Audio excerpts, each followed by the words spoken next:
I saw Umar years ago make a comment. Umar said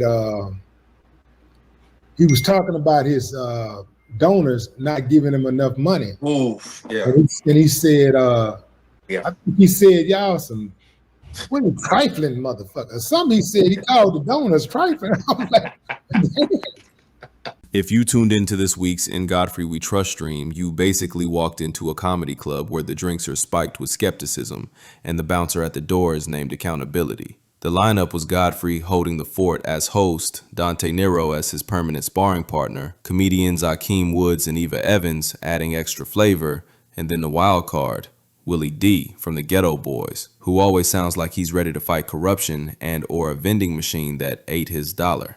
The big topic? Dr. Umar Johnson, and not the he gave a lecture at a university version of Umar. This was the my bank accounts are frozen, my buildings are about to be auctioned version of Umar off. Please send me cash ASAP, Umar, which immediately set the room's vibe somewhere between pity and bro, come on. First point of business, skepticism. The comedians didn't waste time. Godfrey gave it the classic raised eyebrow, sketchy treatment.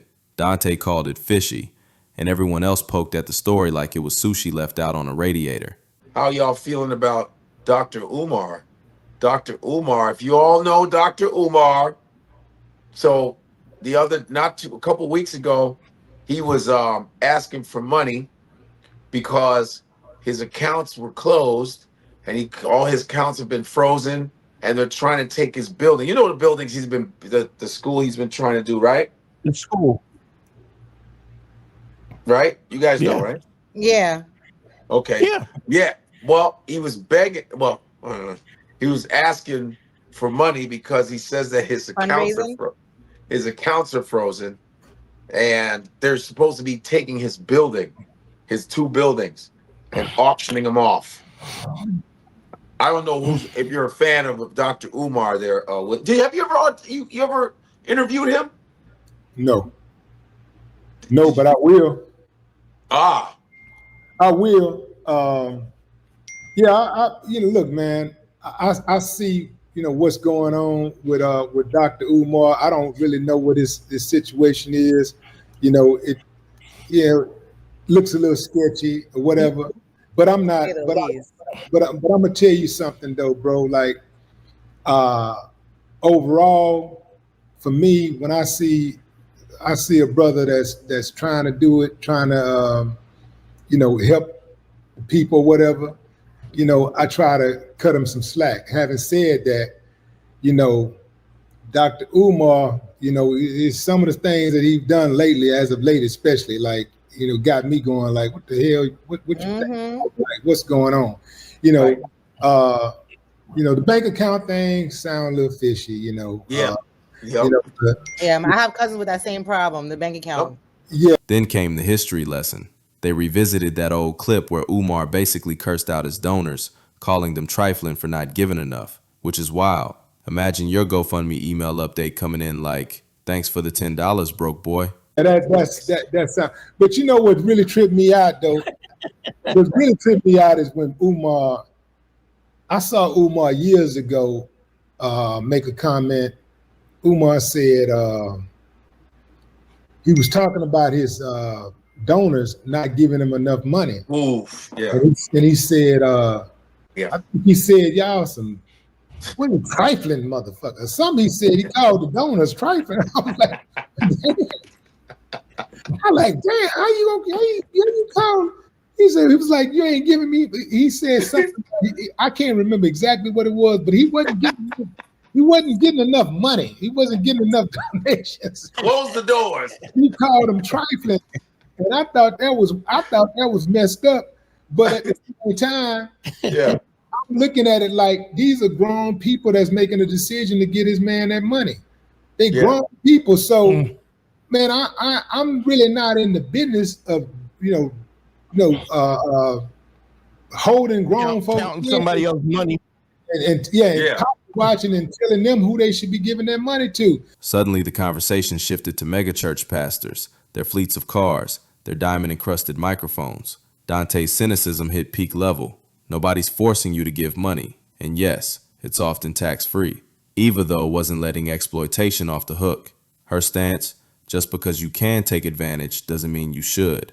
It's just like these pastors. Oh, you took the words right out of my mouth. I was gonna say the Baptist pastor or the mega churches or whatever. All these pastors, not just all of them. Well, I ain't gonna say all of them, but most of these pastors out here, they out here.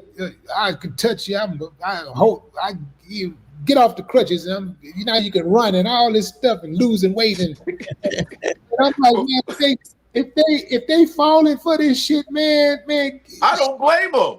Man, give me a cell number. Give me some of that damn money, man. Hell yeah. I said I want a church. I want to open up a church. Just gonna give it away like that. Damn. Like, and so tax-free bread, tax-free. And they keep falling for it. The thing is I'm not even mad at these pastors anymore because nobody's forcing you to give money. You keep going to this shit. You keep believing that the dude in the wheelchair starts going, ding, ding, ding, ding, ding, ding, ding, ding, ding, ding. My legs is back.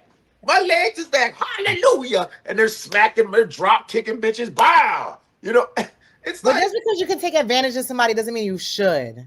Willie D chimed in like he was narrating a documentary about human gullibility, describing society as a sea of fools. It felt less like a podcast and more like a TED Talk sponsored by Side Eye. That's true. That's true. That's from the pastor too. You were a man of the cloth. You were a man of God, but that's how you living your life? You're absolutely right, Eva. But unfortunately, we live in a sea of food, use of food society. And that's just what it is. Yeah. And I'm just, I'm a realist like that. I know it's messed up, to take advantage of people, but when you're dealing with grown folks, man, grown folks do everything grown except responsibility. Right. You know what I'm saying? Like, you take any grown person, they do everything they want to do, anything they want to do, they just do it. They having sex, they cussing, they come and go when they want to, they have babies, they whatever they want to do, grown, they do it. But man, God forbid, accountability walk through that motherfucking door. They ain't nobody trying to accept no accountability. Right. So I look at it like it takes two to tango.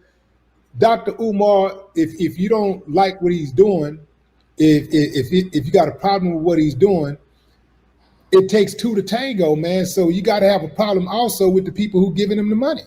And then, oh boy, the school project, the one Umar's been fundraising for since dinosaurs had flip phones. 10 years of, it's coming, y'all. 10 years of live streams where he stands outside the building like a real estate agent with no keys. The crew noted he always filmed from the parking lot, never inside, which is the construction equivalent of, trust me, my girlfriend goes to another school. The anecdote that sealed it came from the Uber driver in Delaware, allegedly passing the site daily. Building still trashed, nothing happening. Looks like a set for The Walking Dead. That one had the whole panel howling. And the thing is, it's been 10 years. There's people who be like, man, I'm out of college. It's 10 years for real, Godfrey? No, he's been doing this for like 10 years. There's a dude that's calling him out. 10 years. And here's another thing. He'd be like, listen, all you Africans, all my Philly Africans, all my Chicago Africans, all my Africans, I want donations, right? And he was like, I don't want any white money. No money from the I don't want white, I don't want only black donations. I go, why don't you just accept money?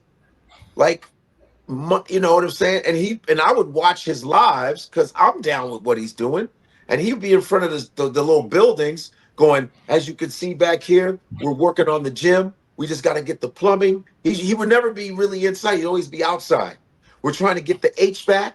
We're trying to get the this, the that. We're trying to get, and I'm like, oh, this is great, right? And then I met a dude who was a cab driver in Delaware, right? He's an Uber driver. He said, yeah, I drive past that shit every day. There's nothing going on. I drive past there, and I'm from Delaware. There's nothing going on. It's I think it's a bunch of bullshit. The buildings look fucked up, and I think it's bullshit because I drive past there every day.